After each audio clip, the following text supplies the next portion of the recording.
मंडलिया poem Giridhar कविराय। रहिए लटपट काटी दिन बरु घामे माँ सोए, छान बाकी बैठी जो तरु पत्रो होए। जो तरु पतारे होए एक दिन धोखा देहे, जा दिन बहे बयारी टूटी सब जर से जय है। क गिरिधर कविराय छा मोटे की गईये, पाती सब झरी जाए तऊ छाया में रहिए। द 5 का मीनिंग। कवि चाहते हैं कि किसी भी स्थिति में जीवन व्यतीत कर लो, परंतु उस पेड़ की छाया में कभी मत बैठना जो पतला या कमजोर हो, क्योंकि ऐसा पेड़ कभी कभी अवश्य धोखा देता है। जब भी तेज हवा चलेगी, आंधी आएगी तो पतला पेड़ जड़ से उखड़कर गिर जाएगा, इसलिए हमें किसी मोटे पेड़ का सहारा लेना चाहिए। मोटा पेड़ आंधी के प्रहार को सहन कर लेगा तथा कभी धोखा भी नहीं देगा।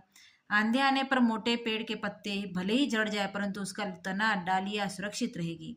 अतः मनुष्य को चाहिए कि मजबूत पेड़ की छाया ग्रहण करे। हमें समर्थ एवं बलवान व्यक्ति का सहारा लेना चाहिए, निर्बल का नहीं।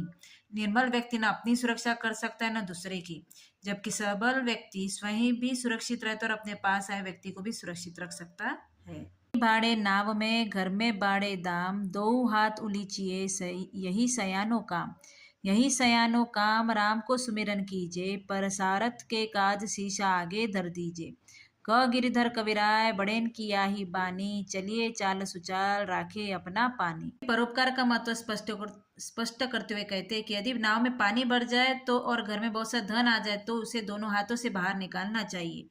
नाव में पानी भर जाए तो उस पानी के दोनों हाथों से यदि निकाला नहीं जाएगा तो नाव डूब जाएगी। उसी प्रकार घर में बहुत सा धन आने पर परोपकार के कार्यों में लगाना चाहिए तथा जी खोलकर दूसरों की सहायता दान पुण्य करना चाहिए। यही बुद्धिमानी का काम है। हमें प्रभु का नाम स्मरण भी करना चाहिए और परोपकार के लिए यदि अपने जीवन का बलिदान भी देना पड़े तो दे देना चाहिए।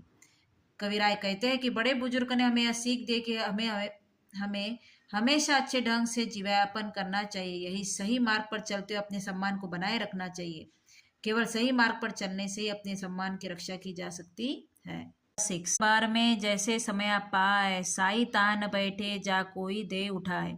जहाँ कोई दे उठाए बोला अनबोले रहिए, हंसिए नहीं हाय बात पूछे ते कहिए।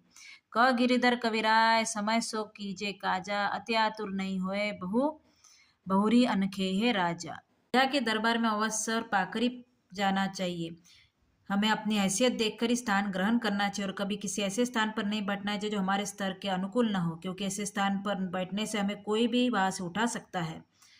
जब हमसे कोई बात पूछी जाए तभी उसका उत्तर देना चाहिए, क्योंकि वही यही व्यवहार कुशलता है। अपने प्रत्येक कार्य समय पर करने चाहिए। हमें अधिक उतावला नहीं होना चाहिए। प्रत्येक कार्य उपयुक्त समय आने पर ही होता है।